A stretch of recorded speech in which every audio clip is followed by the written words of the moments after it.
రైతులందరికీ నమస్కారం. ఈ మధ్య కాలంలో మనం యూరియా కొరత అనేది ఎక్కువగా చూడడం జరుగుతుంది. ఓన్లీ మన తెలుగు రాష్ట్రాలనే కాకుండా ఇండియా లెవెల్‌లో మొత్తం ఎక్కడైనా గాని యూరియా కొరత ఉంది.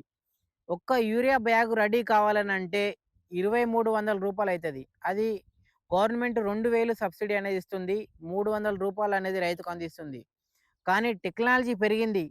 ఇంకా మనం టెక్నాలజీతో పాటు మారుతూనే ఉంటే మనం ఇంకా భూములనేవి బాగుంటాయి. యూరియా అనేది తక్కువ రైతుకు దొరకడం వలన యూరియా అనేది విచ్చలవిడిగా ఎక్కువగా వాడడం జరుగుతుంది. ఎక్కువగా వాడడం వలన భూమి అనేది సారవంతం అనేది కోల్పోతుంది. మొక్క అనేది మనం ఎంత తీసుకోవాలో అంతే తీసుకుంటది. కాపోతే మనం యూరియా ఎయడం ఎంబడే చేను అనేది పచ్చగా వస్తుంది. ఈ పచ్చగా రావడం వలన మనకి ఇంకిన్ని ఎక్కువ రోగాలొస్తాయి పొలంలో తప్పించి, ఏదైనా తినే అంత తినాలే. ఒక ప్లేట్ బిర్యానీ తింటావు.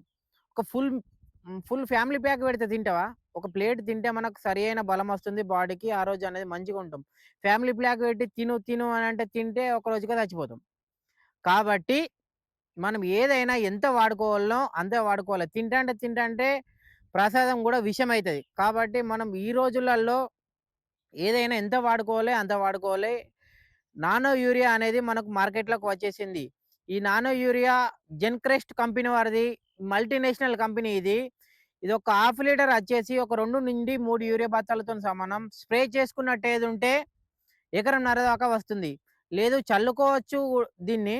చల్లుకున్నట్టేదుంటే ఎకరం వరకు చల్లుకోవాలి. ఏదైనా కాంప్లెక్స్‌లో గూడా కలిపి చల్లుకోవచ్చు. లేదంటే ఇసుకలో గూడా కలిపి చల్లుకోవచ్చు. ఇంకా మరిన్ని వివరాలు తెలుసుకోవడానికి మా ఛానెల్‌ను ఫాలో చేసి సబ్స్క్రైబ్ చేసుకోగలరు. Thank you. ధన్యవాదాలు.